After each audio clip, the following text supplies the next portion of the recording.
Yakın sağ ol usta намеян ки бародар бильярд бозӣ мекунад. Амра савол додам, гуфтам ами бильярд бозӣ кардан мақсад ҳаром ай?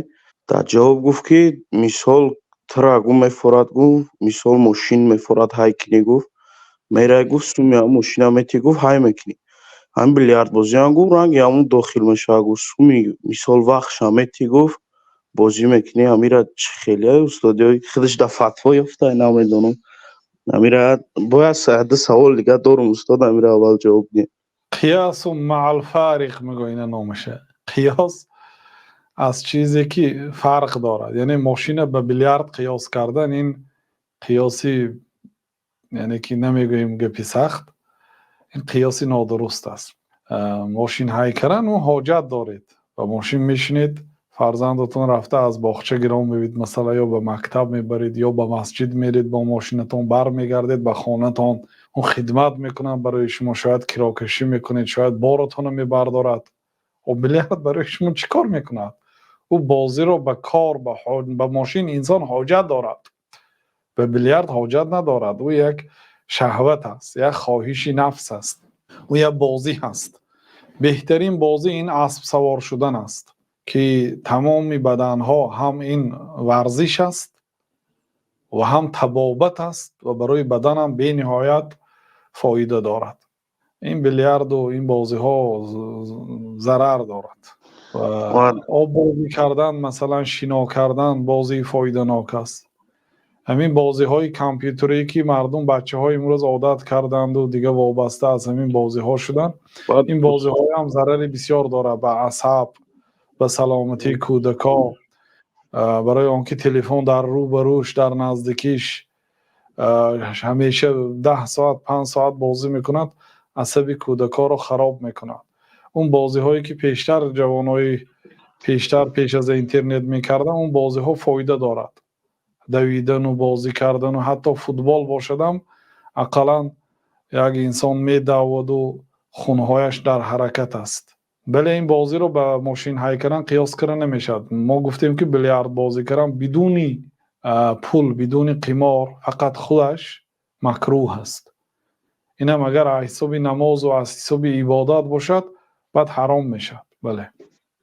بعد устод як бозии дига ози ҳамин беҳад популяр ништагай пабҷиш меган иминои ҳамин бачаҳои тоҷики мо. ман худам устод дар ҳамин Россияям, мақсад ай ҳамун чиз вобастагии бад шида, мақсад удалитиш кардам, 2-3 бор удалитиш мекардам худам. мисол ҳамин бозии пабҷида удалитиш мекардам устод, скачатиш мекардам, удалитиш мекардам, скачат. ин хеле як ранги наркоман, ранги як нос мекаша одам ку ози ҳамин бисёри тоҷикои хумон устод, ҳамин бачаҳои ҷавоно ёш бисёраш ҳамин дар бозии пабҷи уже додагӣ шидан устод. ай ҳамин чиз уже даст кандан наметавонанд. ҳамун мисол бозии ҳамон ба ҳамиёт дохил мешавад устод.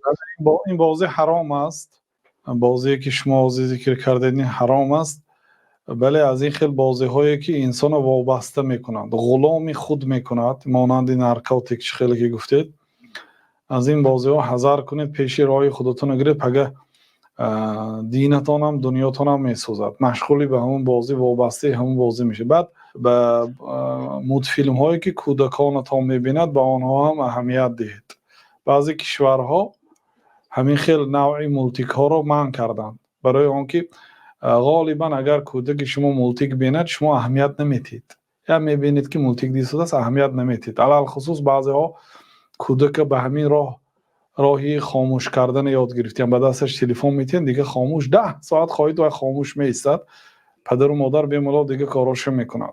و بعضی مولتیک ها نعوذ بالله دشمنای مردم در آن فکر و عقیده های خود را در همین لختک بازی های فیلم های لختکی چی کردین؟ داخل کردین. حتی دخترچه با دخترچه بوسه میکند و همین خیلی کارها از همین ایام کودکی فرزند ویران میکند. یعنی این کاری دشمنا هست. برای همین احتیاط کنید. از هر نوع این بازی ها را برای چی برآورده شد؟ برای اینکه این مردم علم نآموزد، این مردم از هیچ چیزی با خبر نشود، این مردم همین خیلی غلامی همین بازی و غلامی شهوت خودش باقی ماند. برای همین همین بازی‌ها رو برآوردگی هستند با مقصدهای غرضناک. بله، همین بازی‌ها اون چیزایی که آدم از الله تعالی مشغول میکنه اینا مانند بت است. بنابراین حضرت عبدالله ابن عباس به یک گروه مردمی آمدن دیدن که در بالای شهمات نشستن، شخمت میزدن، گفتن که ما هذه التماثيل التي انتم لها عاکفون، این چی بت‌هایی است که شما در پیش اینها اعتکاف نشستید؟ گفتن اعتکاف نشستن اصلا در مسجد نشستن این اصطلاح شرعی هست، یعنی ترمینی شریعت است. اعتکاف نشسته است، در مسجد نشستن را برای خود حتمی و لازم دانسته است. نمی برای از مسجد مگر برای قضای حاجت. در دهه آخر علی خصوص مردم مسلمان اعتکاف میشینند.